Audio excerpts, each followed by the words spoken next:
بسم الله.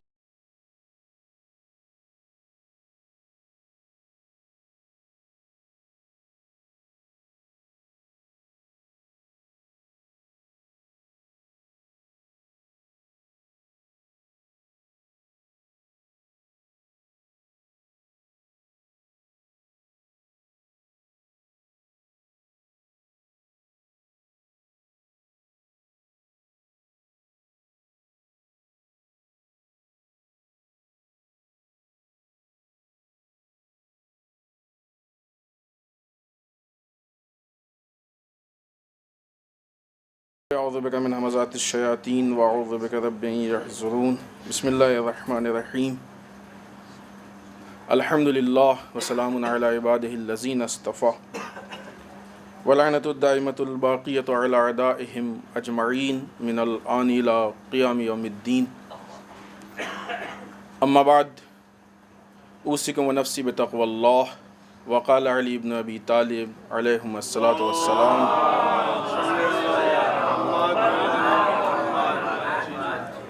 یاتی علی الناس زمان لا یقرب فیہ الا الماحل ولا یزرف فیہ الا الفاجر ولا یضعف فیہ الا المنصف.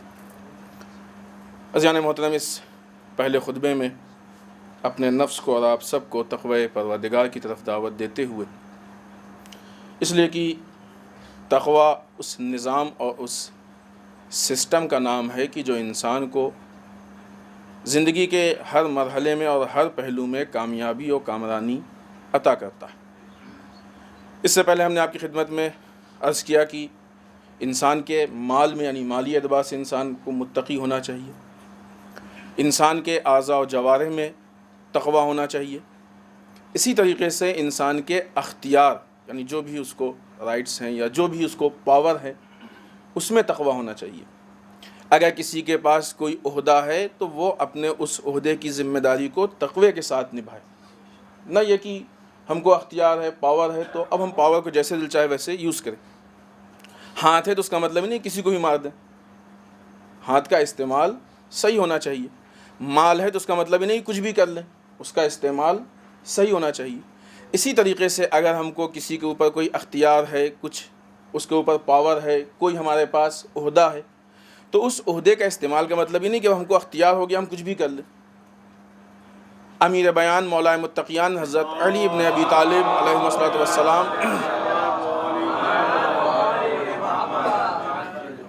جب آپ کو حکومت ملی تو آپ نے اس حکومت کو کیسے استعمال کیا؟ جب بیت المال ملا تو آپ نے اس بیت المال کو کیسے استعمال کیا؟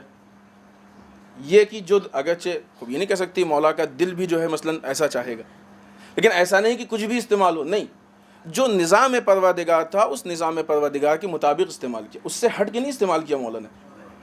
لہٰذا اگر ہمارے پاس کوئی اختیار ہے تو وہ اختیار، پاور اس طریقے سے ہونا چاہیے جو ایک اس کا اسلام طریقہ بتا رہا ہے. مثلا ہم نے کسی موقع پہ شاید مثال دی تھی، کسی نے کہا کہ ہمارے باس جو ہیں وہ بہت شریف آدمی ہے، بہت نیک آدمی ہے. کیسے نیک آدمی ہے؟ کہ کبھی ہم لیٹ بھی جاتے ہیں تو کچھ بولتے نہیں، 2 گھنٹے بھی لیٹ جاتے ہیں تو کچھ بولتے نہیں. یہ شرافت نہیں ہے، یہ خیانت ہے، یہ تقوی کے خلاف ہے. اس لیے کہ ان کی ڈیوٹی یہ ہے کہ اگر آپ کام کم کر رہے ہیں تو آپ کو ٹوکیں، اور آپ کی ذمہ داری یہ ہے کہ جو آپ نے وعدہ دیا ہے اس وعدے کے حساب سے کام کیجیے. نہ آپ اپنی طرف سے کوئی کمی کیجیے اور نہ ہی وہ کمی کریں. تو تقوی یہ نہیں ہے کہ وہ آپ کی کمیوں کو دیکھ کے چپ رہیں. اور انسان اس آدمی سے خوش ہوتا ہے جو آپ کی برائیوں کو مثلا نہ بیان کرے، جو خرابیوں کو نہ، کیا کہنا، بہت اچھے، لیٹ بھی گئے تب بھی انہوں نے کچھ ٹوکا نہیں، کچھ کہا نہیں، بہت اچھے ہیں. لیکن اگر ٹوک دیں، بڑا عجیب قسم کا آدمی ہے، ہاں چھوٹی چھوٹی بات پہ ٹوکا کرتا ہے، پریشان کیے ہوئے، بتاؤ 1 ہی گھنٹے تو لیٹ ہوئے تھے. لیکن یہ تقوی ہے، یہ انسان کی ایمانداری ہے، یہ انسان کی ذمہ داری ہے. لہٰذا انسان اپنی زندگی کے ہر مرحلے میں تقوی کو اختیار کرے، تقوی کو اپنائے اور زندگی کے ہر مرحلے کو تقوی کے مطابق گزارنے کی کوشش کرے. تقوی کوئی الگ سے چیز نہیں، یہی اسلامی نظام، یہی سسٹم کہ اگر انسان اس کے مطابق عمل کرے گا تو انسان زندگی کے ہر مرحلے میں کامیابی تک پہنچے گا. یہ اس نظام کا دعویٰ بھی ہے، یہ اس کی گارنٹی بھی ہے کہ تم ہمارے نظام پہ عمل کرو تو تم کو ہم کامیابی عطا کریں گے. آئیے مومنین کے متعلق عبادتوں پہ گفتگو چل رہی تھی. ہم نے سورہ مومنین کی روشنی میں اس سے پہلے آپ کی خدمت میں پیش کیا تھا کہ خداوند متعال نے انسان کو متوجہ کیا کہ دیکھو تمہیں کیسے خلق کیا گیا ہے، تاکہ انسان تکبر نہ کرے، انسان اپنے آپ پہ گھمنڈ نہ کرے۔ اس کے بعد خداوند متعال نے عبرت کے لیے انسان کو حیوان کی مثال دی، دوسری مخلوقات کی مثال دی، بارش کی مثال دی، پھر اس کے بعد حیوان کی مثال دی کہ دیکھو بے شک تمہارے لیے ان جانوروں میں بھی عبرت کا سامان ہے، تمہارے لیے، خدا کہہ رہا تمہارے لیے ان جانوروں میں بھی عبرت کا سامان ہے کہ ہم نے ان کے شکم سے تمہارے سیراب کرنے کے سامان فراہم کیا، اس کے شکم سے تمہیں سیراب کرنے کا سامان فراہم کیا، اور تمہارے لیے ان سے فوائد ہیں اور اس میں بھی تم کھاتے ہو، یعنی صرف سیراب نہیں، دوسرے فائدے بھی ہیں اور تم کھاتے بھی ہو۔ تمہارے لیے اس حیوان میں عبرت ہے کہ تم حد اقل اس حیوان سے عبرت لو، جانور سے عبرت لو۔ معلوم یہ ہوا کہ زمانے میں کوئی ایسی چیز نہیں کہ جہاں سے انسان عبرت نہیں لے سکتا۔ جو انسان کسی حیوان سے عبرت لے سکتا ہے تو وہ انسان دوسرے انسان سے عبرت لے سکتا ہے، وہ انسان دوسرے نظام سے عبرت لے سکتا ہے، وہ انسان دوسری مخلوقات سے عبرت لے سکتا ہے۔ لہٰذا عبرت کے معنی ہم نے واضح کیے تھے، اگر شاید ہمارے جوان بھول گئے ہوں۔ عبرت یعنی نصیحت، تو انسان ان ساری چیزوں سے واعظ، نصیحت یا وہ چیزیں کہ جو انسان کو ہدایت کی طرف لے کے جاتی ہیں، تجربات سے انسان فائدہ اٹھاتا ہے، ان چیزوں کو حاصل کر سکتا ہے۔ حتیٰ اگر حیوان سے بھی عبرت لینی پڑے، یعنی یا حیوان بھی سامنے ہو تو اس سے انسان عبرت لے، یعنی اس کو لینا چاہیے۔ خداوند متعال نے حیوان میں ہمارے لیے عبرت رکھی ہے۔ اگر ہم اس کو اس پہلے والی گفتگو سے ملائیں تو وہ انسان کی جو حیوان سے عبرت لے رہا ہے وہ اپنے اوپر کیسے گھمنڈ کر سکتا ہے؟ وہ انسان کی جو حیوان سے عبرت لے رہا ہے وہ اپنے اوپر کیسے گھمنڈ کر سکتا ہے کہ نہیں صاحب، نہیں، تمہارے لیے حیوان میں بھی عبرت ہے۔ جب ہم حیوان سے عبرت لے رہے ہیں تو ہم کیسے گھمنڈ کر سکتے ہیں؟ یا دوسرا پوائنٹ کہ اگر انسان حیوان سے عبرت لے رہا ہے تو یہ کیسے ہو سکتا ہے کہ انسان دوسرے انسان کو اصلاً ایک مخلوق کی حیثیت سے، اپنے برابر کی حیثیت سے، یا کسی زمرے میں، کسی کوٹے میں، کسی خانے میں حساب ہی نہیں کر رہا؟ کیسے ہو سکتا ہے یہ؟ انسان دوسرے انسان کو اتنا نظر انداز نہیں کر سکتا ہے، اس لیے کہ انسان کی زندگی میں خود حیوان کی ایک حیثیت ہے، حیوان کا ایک مقام ہے کہ اس میں تمہارے سیراب ہونے کی چیز ہے، اس میں تمہارے دوسرے فائدے ہیں، اس سے تم کھاتے ہو، اس سے تم عبرت لے سکتے ہو، اتنی ساری چیزیں۔ تو جب انسان کی زندگی میں حیوان کی یہ ویلو ہے تو خود انسان بدرجہ اولا انسان کی زندگی میں اہم ہے۔ لہٰذا اب ہم حیوان سے عبرت، البتہ وہ اس کے متعلق روایات بھی ہے، بہت ساری کتابیں لکھی گئی ہیں کہ ہم حیوانوں سے کس طرح کی عبرت لے سکتے ہیں۔ بعض اوقات حیوانوں سے متعلق صفات بیان کیے گئے، یہاں پہ وہ تفصیلات بیان نہیں ہو سکتے کہ کن حیوان میں کون سے صفات پائے جاتے ہیں۔ ان صفات کے اعتبار سے یا بعض عبرتیں ان کی شکل کے اعتبار سے، ان صفات کے اعتبار سے، ان شکل کے اعتبار سے ہم ان سے عبرتوں کو حاصل کریں تاکہ ان عبرتوں سے اپنی زندگی کو بہتر بنا سکیں۔ اس کے بعد ہمیشہ کی طرح امیر بیان مولا متقیان حضرت علی ابن ابی طالب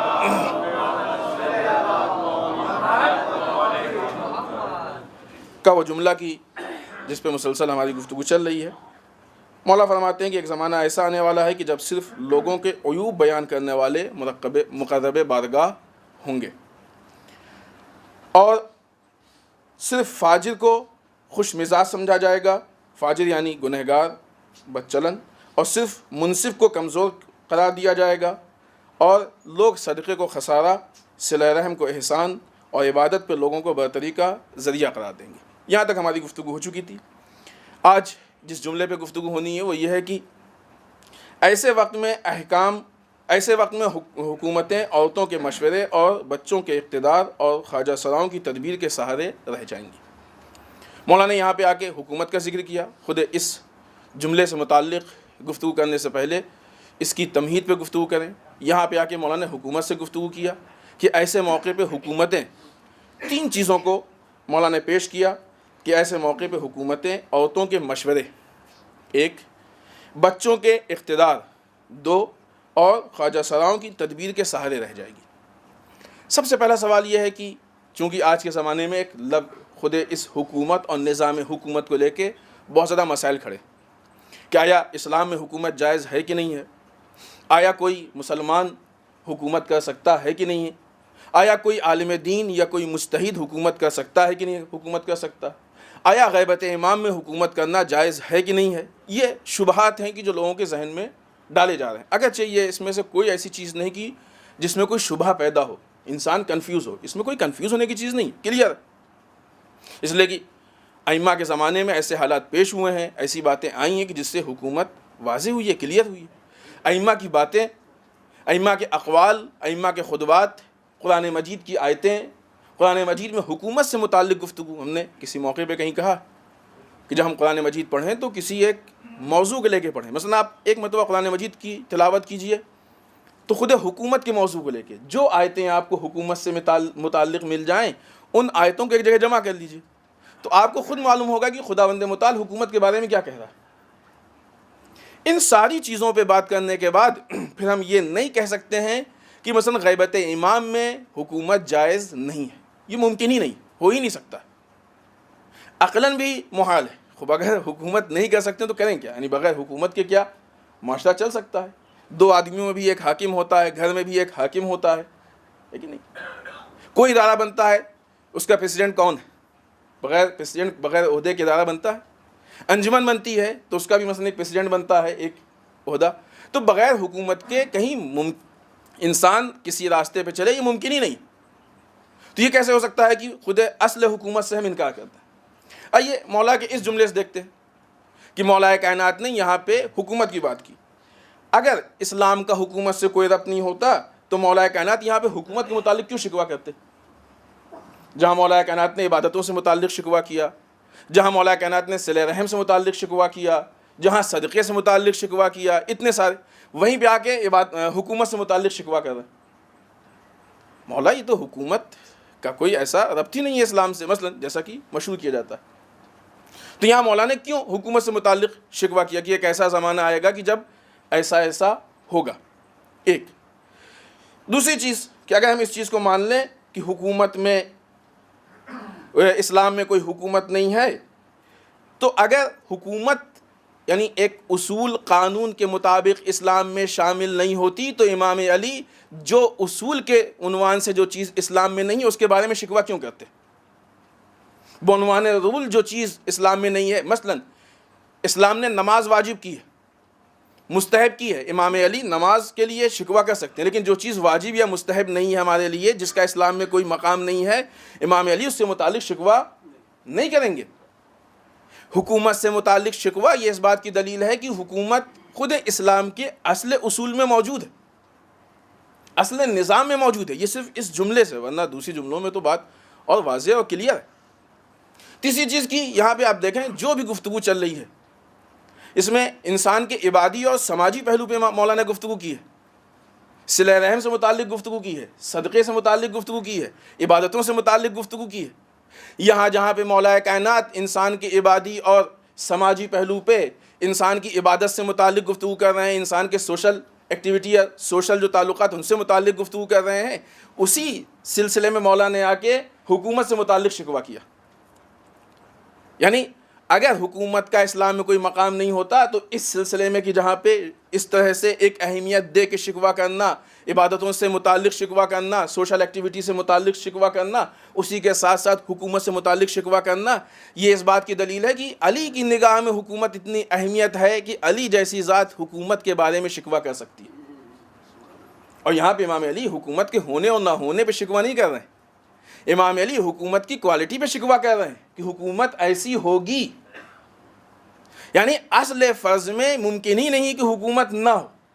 اس لیے خود مولا نے نہج البلاغہ میں دوسری جگہ پہ کہا ہے کہ اگر عادل حکومت نہیں کرے گا تو ظالم حکومت کرے گا۔ حکومت بہرحال ہوگی، اگر عادل اپنے اس حق کو چھوڑ دے گا اور ظالم اس حق کو اپنائے گا، لہٰذا یہ ہم اگر اپنی اس جگہ کو چھوڑ دیں گے تو اغیار آ کے اس پہ قبضہ کر لیں گے۔ تو اس سے فرض نہیں کہ حکومت ہوگی کہ نہیں ہوگی، ہے حکومت۔ ساری گفتگو اس پہ ہے کہ حکومت بہتر ہونی چاہیے، یعنی امام علی کی گفتگو کا رخ حکومت کی بہتری پہ۔ اب سوال اس بات کا ہے کہ پھر یہ آوازیں کیوں اٹھتی ہیں اور یہ باتیں کیوں ہوتی ہیں کہ حکومت نہیں ہو سکتی یا حکومت نہیں ہے؟ ہاں دیکھیں، بعض اوقات پہ ہوتا ہے، بعض اوقات ہوتا ہے، بعض ایسی چیزیں دیکھنے میں آتی ہیں اور بعض ایسے مسائل پیش آتے ہیں کہ جب انسان کہیں پہ کوئی اسٹڈی کرتا ہے، کوئی چیز مطالعہ کرتا ہے تو اب 4 چیزیں اس میں سے 2 چیزیں پڑھی اس نے، تو جتنا پڑھا اتنے کا اس کو علم ہے یا اتنے کی اس کو معلومات ہے۔ بالخصوص احادیث کے میدان میں بہت ایسا ہوتا ہے، اگر کسی حدیث سے ہم کو فیصلہ لینا ہے تو بعض اوقات بعض حدیثیں ایسی ہیں کہ تنہا وہ فیصلہ نہیں دے سکتی ہیں جب تک ہم اس کو اصول سے نہ ملا لیں، جب تک ہم اس کو دوسری احادیث سے نہ ملا لیں، جب تک ہم اس کو اس کے حالات سے نہ ملا لیں، زمانے سے نہ ملا لیں۔ ورنہ اگر ہر حدیث سے ڈائریکٹ ہم فیصلہ لینے لگے تو علی ابن یقطین سے بھی امام نے کہا تھا کہ وضو کے طریقے کو بدل دو۔ نہیں ہو سکتا کہ ہم اس پہ عمل کر لیں، آج والے کر سکتے ہیں عمل؟ نہیں کر سکتے۔ لیکن جس انسان نے صرف اتنا ہی پڑھا ہے تو اس کے لیے تو جائز ہو جائے گا نا یہ۔ اگر ایک انسان نے اتنا ہی پڑھا اور اتنا ہی پڑھ کے عمل کرنے لگے تو اس کے لیے جائز ہو جائے گا۔ لہٰذا اسی لیے کہا جس طریقے سے نیم حکیم خطرے جان ہے، ویسے نیم ملا، یہ ہمارے ذہن میں رہنا چاہیے، کیونکہ جہاں بھی آدھا علم ہوتا ہے وہ مشکل ساز ہوتا ہے، ناقص علم ہوتا ہے مشکل ساز ہوتا ہے۔ سوال اس بات کا کہ یہ آواز ہے کس کی؟ آیا وہ اس فیلڈ میں اسپیشلسٹ ہے، اس فیلڈ میں نظر دے سکتا ہے، اس فیلڈ میں اپنا نظریہ رکھتا ہے، اس فیلڈ میں اس نے ریسرچ کیا ہے، محنت کی ہے؟ یہ دیکھنے کی چیز ہے نا، غور کرنے کی چیز ہے۔ انسان بیمار ہوتا ہے ڈاکٹر کے پاس جاتا ہے، بھلے ہی اس کو مشورہ دینے والے مشورے دیتے ہیں۔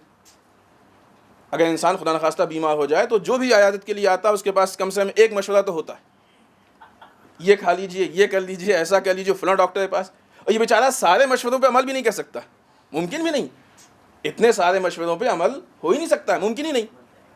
ہاں اب سب پہ اگر عمل کرے گا تو مر جائے گا، واقعی مر جائے گا۔ لیکن دین کا مسئلہ بھی ایسے ہی ہے، جس نے جو کہہ دیا، واٹس ایپ پہ کچھ آ گیا اس پہ عمل کر لیا، فیس بک پہ آ گیا اس پہ عمل کر لیا، کہیں سے میسج آ گیا اس پہ عمل کر لیا، کہیں کلچر میں مل گیا اس پہ عمل کر لیا، پڑوسیوں کیا ہوتا ہے اس پہ عمل کر لیا، فلاں شہر میں ہوتا ہے، فلاں جگہ گئے تھے وہاں یہ کام ہوتا ہے، دیکھ کیا ہے ہم بھی کریں گے اس پہ عمل کر۔ ایسا نہیں ہوتا ہے دین، ہر ایک کی بات پہ عمل نہیں ہوتا ہے۔ سب مشورے دیتے ہیں لیکن یہ بیمار کو معلوم ہے کہ ہمیں اس پہ عمل کرنا جو ڈاکٹر کہہ رہا۔ اسی طریقے سے دین میں سب مشورے دیں گے لیکن دیندار کو معلوم ہونا چاہیے کہ ہمیں اس پہ عمل کرنا ہے جو ہمارا مرجع کہہ رہا ہے، جو اس لائن کا اسپیشلسٹ کہہ رہا ہے، جس نے محنت کی ہے، جس نے زندگی وقف کی ہے۔ ہم دیکھیں یہ کہنے والے کون ہیں، اگر واقعی معتبر ذات ہے تو پھر اس پہ غور و فکر کرنے کی ضرورت ہے۔ لیکن عالم اسلام میں کوئی بھی عالم دین یہ نہیں کہتا ہے کہ حکومت اسلامی مثلا جائز نہیں ہے، حکومت اسلامی نہیں ہو سکتی ہے۔ کوئی کہتا ہے؟ آپ سارے مراجع کے فتووں کو اٹھا کے مراجع کے نظریوں کو دیکھ لیجئے، یہ تو خود اجتہاد کرتے ہیں کہ دیت کے مسائل یہ ہیں، قصاص کے مسائل یہ ہیں، یہ تو خود حکومت کو فرض کر کے اجتہاد کر رہے ہیں۔ حاکم شرع کے اختیار یہ ہیں، یہ مشکل ہو تو حاکم شرع کے پاس جاؤ، وہ مسئلہ ہو تو حاکم شرع حل کرے گا۔ یعنی کتنے ایسے مسائل جس کو صرف حاکم شرع ہی حل کر سکتا ہے، دوسرا حل نہیں کر سکتا۔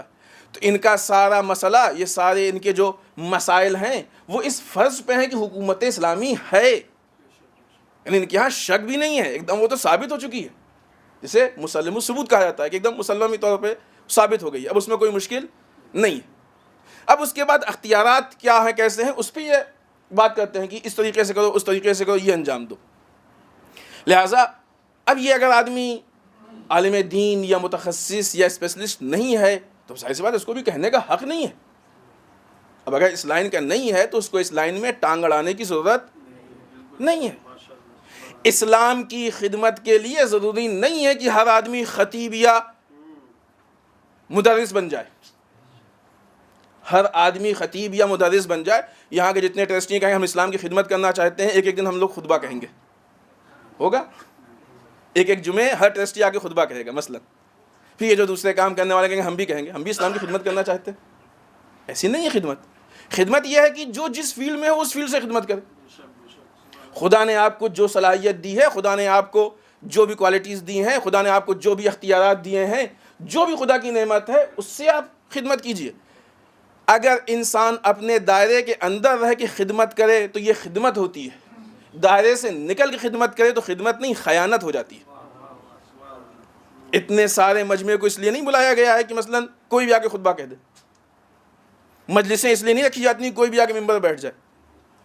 اگر صحیح انسان ہے تو خدمت ہے، غلط ہے تو خیانت ہے، اور وہ عمدن بھی ہوتی ہے اور کبھی غلطی سے بھی ہوتی ہے۔ ہو سکتا ہے ایک آدمی جس یہ کہہ رہا ہے کہ حکومت نہیں ہو سکتی ہے، اس کی اسٹڈی یہی کہہ رہی ہو کہ نہیں ہو سکتی ہے، لیکن اس کو معلوم ہے کہ اس فیلڈ میں ہماری اسٹڈی مکمل نہیں ہے، لہٰذا اس کو نہیں بولنا چاہیے، کیونکہ بولے گا تو نتیجہ غلط نکلے گا، اور جب نتیجہ غلط نکلے گا تو اس کا غلط اثر پڑے گا اسلام پہ، اس کا نقصان ہوگا۔ لہٰذا ہماری یہ ذمہ داری ہے کہ ہم ان لوگوں کی باتوں پہ عمل کریں کہ جن کو بولنے کا اختیار ہے، یعنی ہمارے مراجع کرام۔ ہم اپنے مراجع کے فتووں کو معلوم کریں، اپنے مراجع کے فتووں کو دیکھیں اور ان پہ عمل کریں، وہی اسلام ہے۔ اس کے مقابلے میں جو آدمی آئے، اس کا مطلب کہ کہیں نہ کہیں سے کوئی گڑبڑ ہے۔ بسم اللہ الرحمن الرحیم، انا اعطیناک الکوثر فصل لربک وانحر انا شانئک هو الابتر۔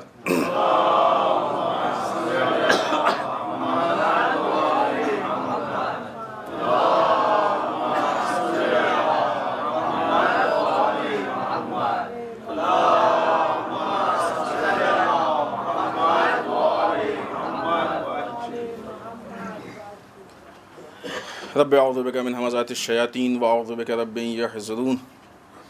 بسم اللہ الرحمن الرحیم، الحمد للہ الذی لا یبلغ مدحتہ القائلون ولا یحصی نعماہ العدون ولا یؤدی حقہ المجتہدون۔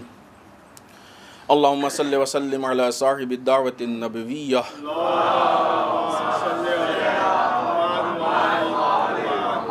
والصولۃ الحیدریہ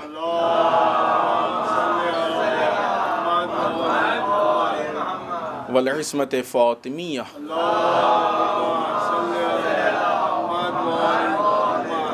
والحلم الحسنیہ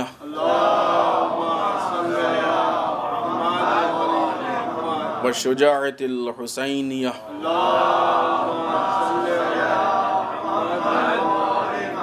والعبادت السجادیہ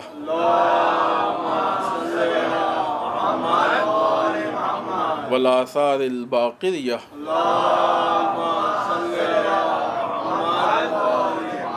والمأثر الجعفریہ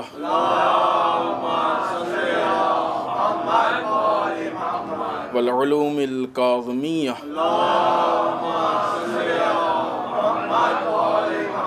والرضاء الرضویہ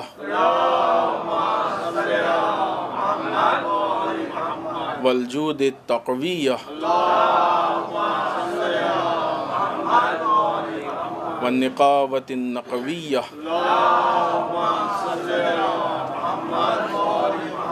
والحیبة العسکریہ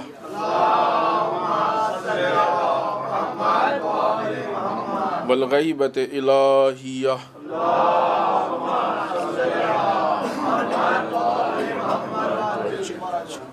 ولعنۃ الدائمۃ الباقیۃ علی اعدائہم اجمعین من الآن الی قیام یوم الدین۔ اما بعد، اس دوسرے خطبے میں ایک بار پھر اپنے نفس اور آپ سب کو تقوی پروردگار کی تاکید کرتے ہوئے اس ہفتے کے مذہبی مناسبات میں آنے والی 27 جمادی الاولیٰ وہ تاریخ ہے کہ جس میں حضرت عبد المطلب علیہ الصلاۃ والسلام کی وفات ہے۔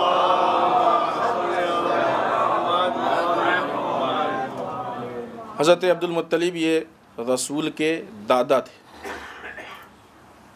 آپ کو معلوم ہے کہ رسول کی ولادت سے پہلے رسول کے والد کا انتقال ہو گیا ہے، حضرت عبداللہ کا انتقال ہو گیا تھا۔ ولادت کے بعد تقریباً روایات میں اختلاف ہے، 6 یا 8 سال تک حضرت عبد المطلب نے ہی رسول کو پالا۔ رسول کو پالنا یا رسول کے ساتھ رہنا، اس میں ایک بہت اہم مرحلہ یہ تھا کہ رسول کو پیدائش کے وقت سے ہی دشمنوں کے خطرات تھے، اور اسی خطرے کا ایک حصہ تھا کہ جو رسول کو دودھ کے بہانے سے سامنے سے ہٹایا گیا تھا تاکہ رسول ایک محفوظ جگہ پہ رہیں اور دشمن وہاں تک نہ پہنچ پائے۔ حتیٰ یہاں تک روایتیں ہیں کہ جب دشمن کو وہاں کی خبر لگ گئی، بھنک لگ گئی اور وہاں پہ بھی خطرات محسوس ہونے لگے تو واپس بلا لیا گیا، اور اسی لیے وہ مدت اور ساری چیزیں ہیں کہ اس کو ہم کسی مجلس یا کلاس میں یہاں پیش کر چکے ہیں، اس تفصیل میں جانے کی ضرورت نہیں۔ جناب عبد المطلب نے اپنی زندگی میں جو بھی رسول کے ساتھ آپ کو فرصت ملی اور موقع ملا، اس زندگی میں آپ نے ہمیشہ رسول کے تحفظ، رسول کی حفاظت اور رسول کی خدمت کی پوری کوشش کی کہ آپ کی زندگی میں آپ کے ہوتے ہوئے رسول پہ کوئی آنچ نہ آنے پائے۔ خود ان کی اپنی ذاتی زندگی نہایت ہی متدین، ان کا شمار بعض لوگ کہتے ہیں کہ اولیاء الہی میں، خدا کے اولیاء میں سے ان کی سنتیں ہیں کہ جو اسلام میں رائج ہے. لہٰذا جس طریقے سے وہ سیرتیں کہ جو ہمارے لیے نمونہ عمل بن سکتی ہیں، ان میں سے ایک بہت اہم سیرت جناب عبد المطلب کی ہے کہ ہم ان کی سیرت کو پڑھیں اور پڑھنے کے بعد اس پہ عمل کر سکیں. دوسری مناسبات میں جیسا کہ ہم نے اس سے پہلے بھی آپ کی خدمت میں عرض کیا کہ صدیقہ طاہرہ کی شہادت کی ایک تاریخ ایک روایت کے حساب سے جمادی الاولیٰ میں ہے اور ایک روایت کے حساب سے جمادی الثانیہ میں ہے. جمادی الاولیٰ ایام فاطمی ادھر، پھر یہ ایام فاطمی، اور پھر اس کا جمادی الثانیہ میں ہی آپ کی ولادت ہے. تو کیوں نہ ان دنوں میں ہم صدیقہ طاہرہ کی سیرت کو پڑھنے کی کوشش کریں، اس کو اپنانے کی کوشش کریں اور اس پہ اس طریقے سے عمل کریں کہ ہم صدیقہ طاہرہ کی سیرت کے ایک چلتے پھرتے مبلغ بن جائیں. تبلیغ کے لیے ضروری نہیں کہ کہا جائے. امام صادق علیہ السلام کی حدیث ہم نے بارہا آپ کے سامنے پیش کی کہ لوگوں کو بغیر زبان کے، بغیر بولے لوگوں کو دعوت دو، یعنی وہ عمل سے انسان دعوت دے. صدیقہ طاہرہ کی سیرت کو اپنائے تاکہ ان کی سیرت کو اپنانے کے بعد ہم اپنے کو، اپنے سماج کو، اپنے گھر کو بہتر سے بہتر بنا سکیں. صدیقہ طاہرہ کی سیرت میں ایک مسئلہ کی جو فیملی سے متعلق ہم بیان کرنا چاہتے ہیں وہ یہ کہ اگر ہماری فیملی، ہمارے گھر کے رہن سہن کا طریقہ صدیقہ طاہرہ کی سیرت کے مطابق ہو تو آج فیملی میں جو مسائل پیش آتے ہیں وہ مسائل نہیں پیش آئے. آج بعض اوقات اختلافات ہوتے ہیں، بعض اوقات دوسرے اس سے گمبھیر مسائل ہوتے ہیں. اہم ترین پوائنٹ صدیقہ طاہرہ کی زندگی سے متعلق یا فیملی سے متعلق جو اسلام کا ہے وہ یہ کہ ایک گھر میں ہسبینڈ اور وائف دونوں کے اپنے حقوق ہیں. دونوں، وائف کے اپنے حقوق ہیں، ہسبینڈ کے اپنے حقوق ہیں، اگرچہ اسلام میں اس سے اہم یہ ہے کہ دونوں کی زندگی انڈرسٹینڈنگ کی زندگی ہو، آپس میں انڈرسٹینڈنگ ہو، اس انڈرسٹینڈنگ کے ساتھ زندگی گزاریں تاکہ اختلاف نہ پیدا ہونے پائے. صدیقہ طاہرہ جب آئیں تو امام علی نے صدیقہ طاہرہ سے بیٹھ کے گفتگو کی کہ بی بی اس طرح سے یہ کام آپ سنبھالیں، یہ کام ہم سنبھالیں، یا بی بی نے کہا کہ یا علی آپ یہ کام سنبھالیں، ہم یہ کام سنبھالتے ہیں. کیونکہ آپ کو معلوم ہے اس سے پہلے بات ذکر ہو چکی، گھر کے کام عورت پہ واجب نہیں، مستحب. دوسری طرف سے مرد کے لیے بھی مستحب ہے کہ وہ اس کا ہاتھ بٹائے، اس کی ہیلپ کرے، اس کے ساتھ مدد کرے، کمک کرے. وہ بھی روایتیں ہیں کہ آپس میں انڈرسٹینڈنگ ہوئی، گھر کے کام صدیقہ طاہرہ نے اپنے حوالے لیے، باہر کے کام امام علی نے اپنے حوالے لیے. لیکن اس کے باوجود امام علی گھر کے کاموں میں آ کے صدیقہ طاہرہ کی مدد کرتے تھے. گھر کے کام، جن کاموں کو کرنے کے بعد آج کہا جاتا نا کہ یہ کیسا نامرد شوہر ہے. علی جیسا مرد جس کو لافتہ کا خطاب ملا وہ اس کام کو انجام دے رہا ہے. اصل مردانگی ساری گھر میں ایک زوجہ پہ ہے. عجیب بات ہے. امام علی آ کے ہاتھ بٹاتے تھے. دوسری طرف صدیقہ طاہرہ نے بھی اگر دیکھا کہ دین پہ کوئی سخت وقت پڑ گیا ہے تو پھر اب یہ نہیں دیکھا کہ مثلاً ہم کو گھر کے اندر ہی محدود رہنا ہے، نہیں، پھر ضرورت پڑنے پہ صدیقہ طاہرہ دربار تک گئی ہیں، انصار مہاجرین کے گھر تک گئی ہیں، دروازے پہ آئی ہیں. لہٰذا انڈرسٹینڈنگ تھی لیکن اس کے ساتھ ساتھ آپس کی ذمہ داری کا احساس تھا. انسان کی فکر میں اگر انڈرسٹینڈنگ ہو تو جہاں پہ مسائل و مشکلات پیدا بھی ہوں گے وہاں پہ یا نظر انداز کر دے گا یا اس کی اصلاح کر لے گا. لیکن اگر فکر میں انڈرسٹینڈنگ نہ ہو تو ایک ایک پوائنٹ پہ خرابی نکالی جائے گی، مشکلات پیش کی جائیں گی. اگر کہیں پہ انسان کے پاس کوئی راستہ نہیں بچتا ہے تو پھر اس کا بہترین راستہ یہ ہے کہ جو بھی اصول بتائے گئے ہیں ان اصول پہ عمل کر لیں. اسلام نے بتایا کہ آپ کو یہ حق ہے اور آپ کو یہ حق، آپ کا یہ اختیار ہے، آپ کا یہ اختیار ہے. لہٰذا اس حساب سے گھر میں ہسبینڈ کو حکومت دی، لیکن حکومت مطلب یہ بھی نہیں کہ سب کچھ کام کرنا، یہ کرو وہ کرو یہ لاؤ، نہیں. دوسری طرف سے کہا نا کہ اس پہ واجب نہیں، یعنی ایک طرف سے حکومت دی ہے، دوسری طرف سے حکومت کا اختیار بھی اتنا نہیں بڑھنے دیا ہے کہ ظلم ہو جائے. لیکن یہ بھی کہا کہ جب گھر کے مسائل پیش آئیں، کچھ فیصلہ لینا ہو تو وائف سے مشورہ کرو. اس کے پیچھے علت ہے، وجہ ہے کیونکہ عورتوں کے مزاج میں جذبات زیادہ حاوی ہوتے ہیں اور جذبات کی بنیاد پہ فیصلہ لینا مشکل ہوتا ہے. اب مرد کے مزاج میں جذبات کم ہوتے ہیں، عقل نسبتاً زیادہ کام کرتی ہے. لہٰذا وہاں فیصلہ لینے میں آسانی، لہٰذا فیصلے کا اختیار مرد کو دیا۔ اگرچہ مثلا مشورہ عورت سے لیا جا سکتا ہے، وہ ساری چیزیں اپنی جگہ پہ کہ ایک عورت بہترین مشاور ہو سکتی ہے، لیکن فیصلہ لینے میں اس کو مشکل ہے، لہٰذا یہ مسئلہ حکومت کو مرد کے حوالے کیا گیا۔ اب جب یہاں پہ اگر آ کے مسئلہ پھنس جائے، مشکل پیدا ہو جائے، تو اس مشکل کے حل کا بہترین راستہ ہے کہ اسلام کے بتائے ہوئے اصول پہ انسان عمل کر لے، خود بخود ساری مشکلات حل ہو جائیں گی۔ یہاں پہ بات یہ نہیں ہے کہ ہمارے فیور میں ہے یا کسی اور کے فیور میں ہے، اسلام کے مسائل، اسلام کے فیصلے سب کے فیور میں ہوتے ہیں۔ واقعہ آپ نے سنا ہوگا کہ جب مولا کائنات اپنے چاہنے والے کا ہاتھ کاٹ دیا تو مولا کے فضائل پڑھ رہا تھا، کیوں؟ اس لیے کہ دنیا یہ سمجھتی ہے کہ اس کے خلاف فیصلہ ہو رہا ہے، لیکن وہ یہ جانتا ہے کہ اسلام کا فیصلہ ہے، علی کا فیصلہ ہے، جو ہاتھ کٹ رہا ہے اس ہاتھ کے کٹنے کو نقصان مت سمجھو، یہ ہمارا فائدہ ہے۔ اسلام کے فیصلے ہمیشہ ہر ایک کے فائدے میں ہوتے ہیں۔ اگر گھر کے مسائل کو حل کرنے کے لیے خداوند متعال نے یہ اصول بنایا ہے کہ مرد حاکم ہو عورت پہ، تو اس کا مطلب یہ ہے کہ اس سے پھر گھر بہتر بنے گا، اور اگر گھر بہتر بنا، گھر کی کوالٹی اچھی ہوئی، تو وہ مرد عورت دونوں کے لیے مفید ہے۔ اور اگر گھر خراب ہوا، آپ مثال دیں، دو آدمی گاڑی پہ بیٹھے ہوئے ہیں، ایک ڈرائیونگ اچھی جانتا اور ایک نہیں جانتا، کون گاڑی کو ڈرائیو کرے گا؟ جو اچھی جانتا ہے، جو ماہر ہے۔ کہ نہیں صاحب انصاف سے کام لیجئے، دونوں چلائیں تھوڑی تھوڑی دور، نہ یہ دینے کو راضی ہوگا نہ وہ لینے کو راضی ہوگا، ہے کہ نہیں؟ نہیں بھائی، جان زیادہ پیاری ہے، سیکھ لیں گے ہم کہیں اکیلے میں جا کے کسی میدان میں، کسی سناٹی روڈ پہ، لیکن یہاں ٹریفک میں یا ہائی وے پہ ہم نہیں چلائیں گے، آپ ہی چلائیں۔ نہ یہ دینے کو راضی ہوگا نہ وہ لینے کو راضی ہوگا۔ اسی طریقے سے اس گھر کی جو گاڑی ہے، اس کا ڈرائیور خداوند متعال نے مرد کو بنایا ہے۔ اب یہاں پہ اگر عورت یہ چاہے کہ تسلط کو اپنے قائم کر لے اور پوری طریقے سے، خوب یہاں پہ مشکل پیدا ہوگی، یہاں پہ فیملی مشکل، لیکن بیلنس ہو کے خوب مرد کو حاکم بنایا، اس کا مطلب یہ نہیں کھانا بناؤ، یہ لاؤ، وہ لاؤ، صبح سے شام تک نوکرانی۔ مرد حاکم ہے، حاکم کا مطلب کیا ہوتا ہے؟ حاکم کا مطلب ہوتا ہے صحیح طریقے سے مینج کرنے والا، نہیں کہ سامنے والے کو غلام بنانے والا۔ وہ بیلنس ہو۔ حاکم کا مطلب ہی نہیں مرد حاکم ہے تو اب عورت جو ہے وہ کنیز ہو گئی، نوکرانی ہو گئی، نہیں۔ عورت کے اپنے احترام اپنی جگہ پہ ہیں، اس کے حقوق اپنی جگہ پہ ہیں، اس کے اختیارات اپنی جگہ پہ ہیں، اس کے سارے رائٹس اپنی جگہ پہ ہیں۔ ان سب کے ساتھ ساتھ گھر کو مینج کرنے کے لیے جو فیصلے کی طاقت ہے وہ اس کی، کیونکہ یہ باتیں بہت نزدیک سے نکلتی ہیں، لہٰذا کنفیوژن ہو جاتا ہے۔ نہیں ٹھیک ہے، اب ہم حاکم ہیں تو اب گھر پہنچتے ہی یہ کرو وہ کرو، ایسا کیوں نہیں، ویسا کیوں نہیں، یہ عیب، وہ مشکل، وہ دقت، نہیں، اس کا ہم کو اختیار نہیں حاصل ہے۔ دوسری چیز، اگرچہ یہ بہت تفصیلی ہے، یہیں پہ چھوڑ کے دوسری چیز کہ جو ہم آپ کی خدمت میں پیش کرنا چاہتے ہیں وہ یہ کہ خواتین پہ جو آج کے زمانے میں بالخصوص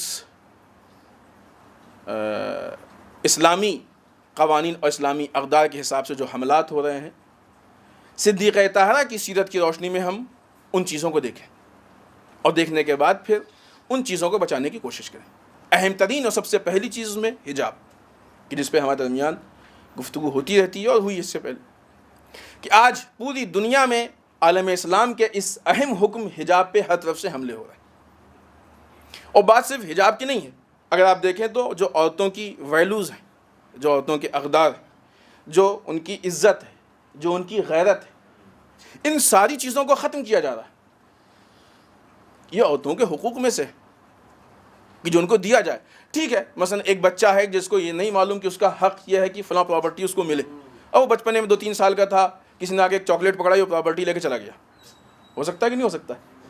بچہ باہر کھیل رہا تھا، اس کے ہاتھ میں جویلری تھی، سونے کی چیز تھی، کوئی آیا، اس نے کہا بیٹا چاکلیٹ لو، بچہ ہے، اس کے لیے سونے کی ویلیو نہیں، چاکلیٹ کی ویلیو زیادہ ہے، اس نے چاکلیٹ لے لی اور سونا اس کو دے دیا۔ اب جو اس کا سرپرست ہے، جو تیسرا آدمی ہے، جو انصاف پسند آدمی ہے، اس کی کیا ذمہ داری بنتی ہے؟ کھڑا ہو کے تماشا دیکھے یا جا کے اس سے حصہ بٹائے کہ دیکھو ہم دیکھ رہے تھے، اگر چاہتے ہو کہ خاموش رہے تو ہمارا بھی حصہ دو، یا انصاف کرے، اس کے ساتھ ظلم نہ ہونے دے۔ بعض اوقات جذبات میں آ کے بعض خواتین بھی اس فیصلے کو پسند کرتی ہیں، نہیں صاحب حجاب کی پابندی ہم کو برداشت نہیں، ہمیں بغیر حجاب کے جانا اچھا لگتا ہے، یہ جو اسلام کے محرم اور نامحرم کے مسائل ہیں یہ اچھے نہیں، کوئی مشکل نہیں، اس سے پرابلم نہیں، ہم کو یہ پسند نہیں ہے، ہم ایسے رہنا چاہتے ہیں۔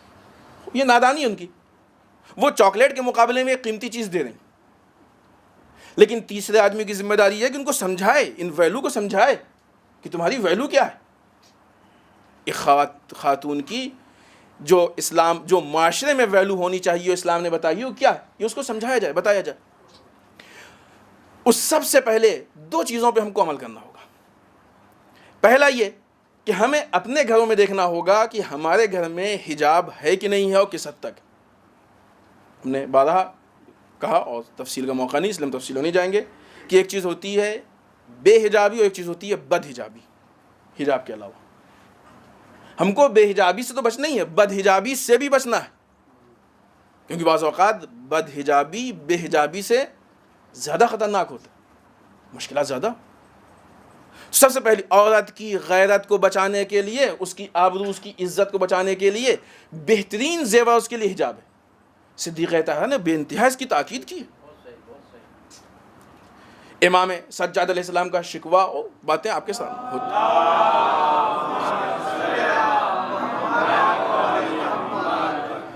ہوتی رہتی ہیں، ان تفصیلات میں نہیں جانا ہے۔ لہذا سب سے پہلی چیز یہ کہ ہم اپنے گھروں میں اس چیز کو سختی سے اس پہ عمل کریں، اس لیے کہ جہاں پہ ہم خود، ہماری خواتین اس بات پہ آمادہ ہیں کہ ہم حجاب اتار دیں، وہاں پہ دوسرے ہم پہ بین لگائیں گے ہی لگائیں گے، لیکن ہم نے مثال دی تھی کسی موقع پہ کہ پولیس میں، ملٹری میں جانے کے لیے شرط یہ ہے کہ آپ داڑھی کو شیو کیجیے، داڑھی رکھ کے نہیں جا سکتے ہیں، اور اگر کوئی رکھنا چاہتا ہے تو اس کو پرمیشن لینا ہوگا۔ لیکن سرداروں کے لیے، سکھوں کے لیے پہلے سے اس قانون میں استثناء ہے ان کے لیے، اس لیے کہ ان کے مذہب میں تو ہمارے بھی ہے، لیکن چونکہ ہم پہلے سے شیو کیے ہوئے تیار کھڑے ہیں، اس لیے ہمارے لیے کوئی استثناء نہیں ہے۔ اسی طریقے سے اگر حجاب کو ہم اپنی زندگی کا جز بنا لیں تو یہ نہیں ہو سکتا ہے۔ لوگوں کو معلوم ہے کہ یہ بغیر حجاب کے ایک قدم نہیں نکلیں گے، لیکن جہاں پہ ہم خود سے، ہماری خواتین حجاب اتارنے کو تیار ہوں، حجاب اتارے ہوئے کھڑی ہوئی ہوں، تو پھر وہاں پہ قوانین بنیں گے۔ آج بامبے میں کتنے اسکولوں میں یہ قوانین کہ آپ کی لڑکی حجاب میں اسکول کے اندر انٹری نہیں لے سکتی ہے، گیٹ کے باہر اس کو حجاب اتارنا ہی ہوگا، اسکول کے اندر آئے تو بغیر حجاب کیا۔ یہ کس ملک کی بات کر رہے ہیں؟ یہ ہندوستان ہے کہ جہاں پہ ہر انسان اپنے مذہب پہ عمل کرنے کے لیے آزاد۔ اگر دیکھا جائے تو جو ہمارا بیسک رول ہے اس کی مخالفت ہو رہی ہے۔ ہندوستان نے ہم کو اپنے مذہب پہ عمل کرنے کی آزادی دی ہے، ہم کو رائٹ دیا ہے۔ سب سے پہلا مسئلہ بے حجابی، اس بے حجابی کے نتیجے میں پھر غیرت بھی آتی ہے، پھر اس اینگل سے عزت نفس بھی جاتی ہے۔ یہ سارے معاملات ہم کر رہے ہیں۔ صدیقہ طاہرہ کی بات پہ اگر عمل کرنا ہے اور واقعی، تو سب سے پہلے ہم اس کا انتظام کریں، اور اس میں ہم نے بارہا کئی مرتبہ کہا ہے اور آج بھی اشارہ کریں گے کہ یہ قوم اتنی غریب نہیں ہے کہ اس کے پاس ایک اسکول نہ ہو۔ ابھی اس سفر تبلیغی میں کسی مجلس میں ہم نے ایک جملہ کہا تھا، یہاں بھی آپ کے سامنے پیش کر دیں کہ بعض اوقات دیکھا جاتا ہے کہ الگ الگ ہر آدمی بہت پیسے والا ہوتا ہے، کسی آدمی سے ملیے، کیا کہنا، بڑی بڑی باتیں، بڑے بڑے خرچ، یہ کر دیں گے، وہ کر دیں گے، ایسا ہوتا ہے، ویسا ہوتا ہے، بہت اونچی اونچی باتیں، اور پھر خرچ بھی کرتا ہے، فلاں پہ مثلا 20 لاکھ، فلاں پہ 40 لاکھ، فلاں پہ 80 لاکھ، ایسے۔ لیکن جب انہی بڑے لوگوں کو مل کے ایک کمیٹی بنتی ہے، انجمن بنتی ہے، جماعت بنتی ہے، تو وہ غریب ہوتی ہے۔ یہ جو الگ الگ بڑے بڑے لوگ ہیں، صاحبان حیثیت ہیں، یہ صاحبان ثروت ہیں، سب کے پاس بہت پیسے ہیں، بہت دولت ہے، سب کو اپنی دولت پہ گھمنڈ ہے۔ جب الگ تھے، تعجب کی بات ہے نا، یہ الگ تھے تو بہت امیر تھے، جب مل کے جمع ہو گئے تو سب غریب ہو گئے۔ اب وہاں پہ بات کیجیے، یہ کام نہیں ہو سکتا ہے، پیسہ نہیں، فلاں کام نہیں ہو سکتا ہے، پیسہ نہیں۔ کہاں گیا پیسہ جو الگ الگ سب کے پاس تھا؟ مل کے کہاں غائب ہو گیا؟ دو میں سے ایک چیز ہے، یا تو ہماری نگاہ میں عورت کی جو ویلوز ہیں، جو اقدار ہیں، جو ہماری غیرت ہے، اس کی ویلو کم ہے، پیسے کی ویلو زیادہ ہے۔ پیسہ بچ جائے بھلے ہی عورت کی غیرت چلی جائے، پیسہ بچ جائے بھلے ہی حجاب اتر جائے، پیسہ بچ جائے بھلے ہی ہماری لڑکیوں کو مثلاً سر کھول کے بغیر حجاب کے کالج میں جانا پڑے۔ اگر صدیقہ طاہرہ کے دربار میں جانے پہ، ان نامحرموں سے گفتگو کرنے پہ، اور اس سے زیادہ جناب ثانیہ زہرا کے دربار میں بغیر چادر کے جانے پہ ہمیں آنسو آتا ہے اور ہمیں رونا آتا ہے، تو پھر ہمیں ہر لمحے رونا چاہیے۔ آج ہمارے قوم کی بچیاں آئے دن اسکولوں میں سر کھول کے جاتی ہیں، یہ بھی تو ان کے اسکارف چھن رہے ہیں. تو کیا یہاں پہ ایک ایسا اسکول نہیں بن سکتا کہ جو اسکول ان لوگوں کے حجاب کا محافظ و بہترین تربیت کا ذمہ دار؟ لہذا وقت نہیں ہے اس موجودہ زمانے میں، موجودہ حالات میں، جہاں پہ اسلام کے دوسرے قوانین پہ ہر طرف سے حملہ ہو رہا ہے، وہیں پہ عورت کے اقدار پہ حملہ ہو رہا ہے، عورت کے ویلیوز پہ حملہ ہو رہا ہے. ہماری یہ ذمہ داری ہے کہ ہم صدیقہ طاہرہ کی سیرت کو دیکھتے ہوئے، اس پہ عمل کرتے ہوئے، اس سماج و معاشرے میں عورتوں کی جو اقدار کو ہونا چاہیے، جن ویلیوز کو ہونا چاہیے، ان کے تحفظ کی کوشش کریں. صدیقہ طاہرہ کی سیرت میں اسلام کے اقدار کی بھی بات ہے، ولایت کی بات ہے، بہت ساری باتیں ہیں جو پیش ہوتی رہتی ہیں. آج ہم عورتوں کے ویلیوز پہ گفتگو کر رہے ہیں. الحمدللہ حالات حاضرہ میں تکریت میں جس صفائی کے ساتھ ISIS کی صفائی ہوئی ہے، وہ بہت ہی ایک مثبت پازیٹیو خبر ہے. خداوند متعال ان جوانوں کو مزید توفیق دے کہ وہ اسلام کے دفاع اور دشمنان اسلام ظالمین سے لڑنے کے لیے مزید ان کے جوش، ولولے اور ہمت و طاقت میں اضافہ ہو. اور بہرحال ہم سب جس اعتبار سے بھی ہو سکے ہم ان کے لیے مددگار اور ان کے لیے دعا گو ہیں. آئیے بارگاہ پروردگار میں دعا کرتے ہیں. پالنے والے ہم سب کو اعمال صالحہ کی توفیق عنایت فرمائے. با الہ اعمال قبیحہ سے محفوظ رکھ. با الہ ہمارے گناہوں کو بخش دے. با الہ ہمارے مرحومین کو بخش دے. پالنے والے اسلام و مسلمین کی حفاظت فرمائے. با الہ دشمنان اسلام کو نیست و نابود کر دے. با الہ جو پریشان حال ان کی پریشانیوں کو دور فرمائے. با الہ جو لاولد ان کو اولاد صالح عنایت فرمائے. با الہ جن کی شادیوں مشکلات ان کے مشکلات کو حل فرمائے. با الہ ہمارے علماء کا سایہ ہمارے سروں پہ باقی رکھ. با الہ رہبر و مراجع کو طول عمر عنایت فرمائے. با الہ امام کے ظہور میں تعجیل فرمائے. ہمیں ان کے اعوان و انصار میں شریک ہونے کی توفیق عنایت فرمائے. ربنا تقبل منا انک انت السمیع العلیم. بسم اللہ الرحمن الرحیم. قل هو اللہ احد اللہ الصمد لم یلد ولم یولد ولم یکن له کفوا احد.